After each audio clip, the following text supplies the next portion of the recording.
It's a well-documented fact that Steve from Minecraft is an absolute legend when it comes to his strength, having the ability to carry literal tons. But when I look at Steve, I don't instantly think, oh yeah, this is a massive hunk of a man, his strength rivals the gods. I think he's just a normal blocky guy trying to live a blocky life. And I just realized that's because he's not swole enough. His muscles are simply too tiny. Don't get me wrong, he is a beefcake of a man, but given his superhuman-like strength, he should have way bigger muscles, right? Hi, my name is Caleb Tremor, and in this video I'll be trying to solve the question that no one ever had, regarding Video Game Society's favorite blockman. So, without further ado, this is how swole Minecraft Steve should be. Gandhi once said that the first step in solving a problem is first defining what the problem is. And our problem is, even though Steve is a man of above average stature, stay strong short kings, his strength to weight ratio appears to be way larger than humanly possible. So first, we have to calculate how much weight Steve can carry, and then calculate how much muscle mass and muscle volume someone would need to have to carry that weight. And then compare that to Steve. And while this might seem like an easy task on paper, you're only half right. Finding the amount of weight that Steve can carry is pretty easy, but then finding out the muscle mass he needs to have to be able to carry that weight is a little bit trickier. So to combat this, I created 3 potential solutions. One based on a gross interpolation of statistics, another based on weighted carry trends, and lastly one that is such a stretch, is so bizarre and mind-boggling crazy that it might just work. So make sure to stay to the end of the video for that. But first, before we can jump into the meat of the whole thing, we need to go over some assumptions. Number 1. Steve is a normal human being who has no special powers, secret serum, cybernetics, or any type of unnatural thing that aids in his strength. Steve's strength comes from the good old human muscles that he was born with. Number 2. A Minecraft world has Earth gravity and generally follows the laws of physics like on Earth.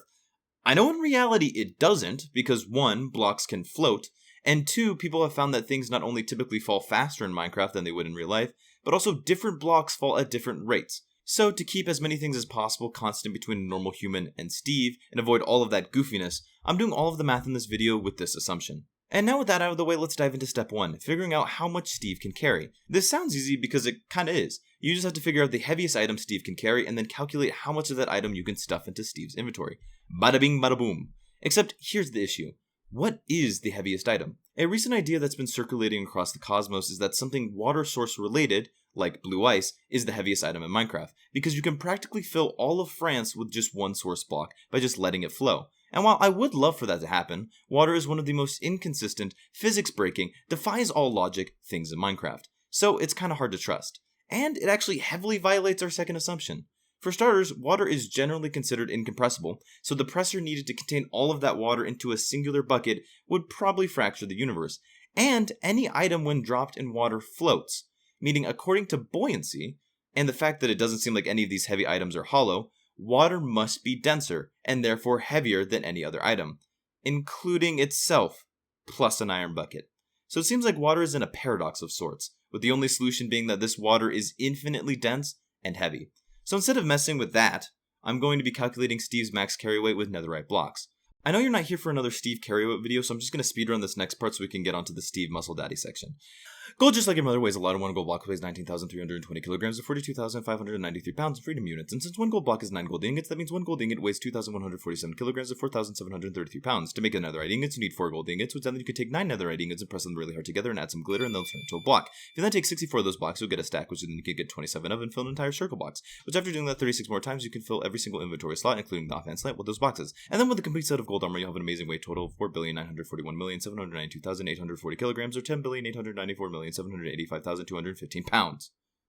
I am now contractually obligated to tell you that this number is equivalent to 1 million elephants or 495 Eiffel Towers. I don't know why these are the go-to secondary units of measurements, because it doesn't really invoke joy or a sense of coolness. Personally, I think we should compare it to something more impactful, like the amount Steve can carry is equivalent to 34,179,718,321 McChickens, or 21,789,570,430 beers, or 33,589 times the weight of the entire population of Hooker, Alabama. Now with that out of the way, let's get into the part you've all been waiting for, the math proving that Steve is a chunky hunky monkey. As I mentioned earlier, since I'm essentially Lewis and Clarking it up in this new field of science, I've come up with 3 potential solutions, each with its own pros and cons. One is based in statistics, one is based on trends, and one is based on pure poppycock. So let's begin with solution 1, statistics. One lovely thing we can do when we don't have data on a topic is take pre-existing data, plot it, and then use a line of best fit to estimate data outside of that data range. Lucky for us, there is a pretty small competition that happens frequently, has multiple weight classes, and keeps track of its records. You may have heard it, it's called the Olympics. But essentially, I've taken the records from each weight class of the clean and jerk and then plotted them. This creates a relationship between body weight and lifting weight. I then created an equation for a line of best fit and then used that equation to calculate the body weight of an individual who can lift 10.8 billion pounds. Which, according to my equation, would be 7,141,296,627 pounds. Then, assuming Steve has a muscle mass percentage close to a normal active human of 40%, would put him at having a muscle mass of 2,845,718,650 pounds.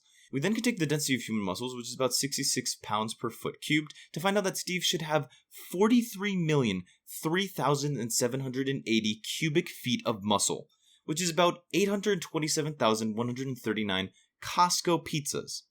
However, this solution has some flaws. The clean and jerk, while it did have the best dataset I could find, is just not a great dataset. The clean and jerk is a lifting move and does use the whole body, but isn't a great representation of reality, because I don't know about you, but I'm not typically moving around like this a lot, and neither is Steve. Another issue is that since it is a lifting move, it doesn't account for fatigue at all. Steve shows no sign of ever having fatigue when he's lifting this stuff.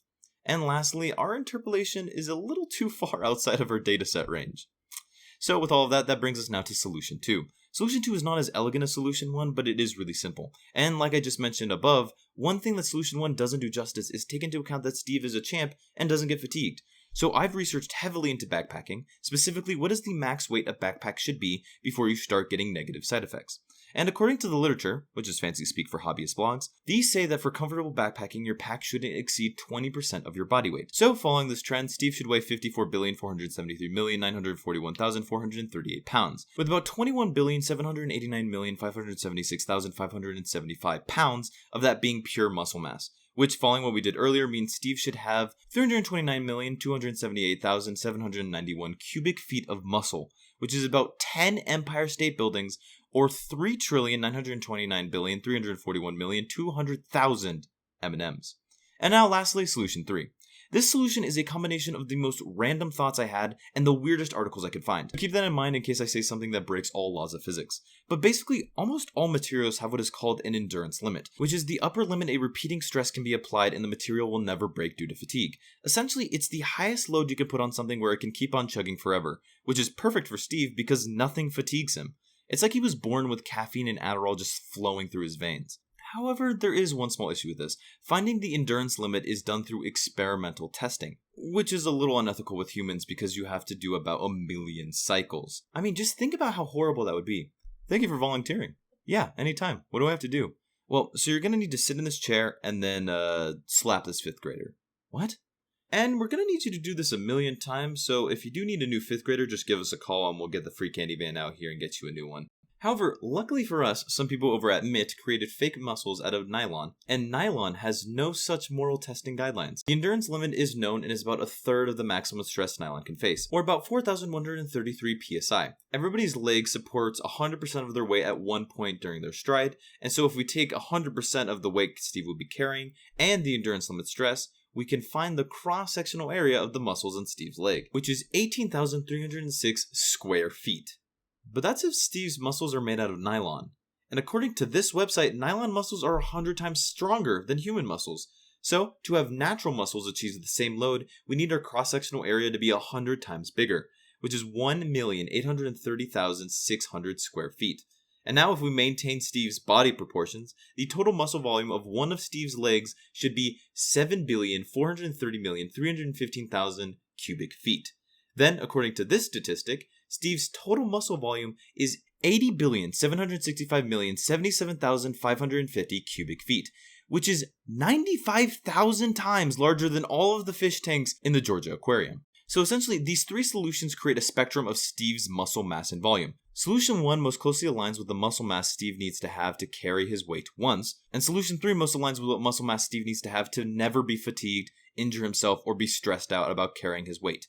And Solution 2 is somewhere in the middle. And so when we compare these values to how swole Steve is now, we see that he pales in comparison to what he should be. On the low end, Steve should be 10,287,985 times swoler, and on the high end, Steve should be 19,321,788,888 times swoler, with Steve realistically needing to be about 78,774,830 times swoler. Or Steve just needs to have the densest muscles known to mankind. If he keeps up the good work, he might just become a black hole. He's only 1.7 times 10 to the negative 11% of the way there. And that's that. I hope you guys enjoyed. This was a really fun video to make, and if you want to support me in any way, please like and subscribe. It really helps a ton. And if you're bored, check out this other video of mine that's on the screen right now. I hope you have an amazing day, and I hope you have an amazing day tomorrow. And with that, I'll see you later.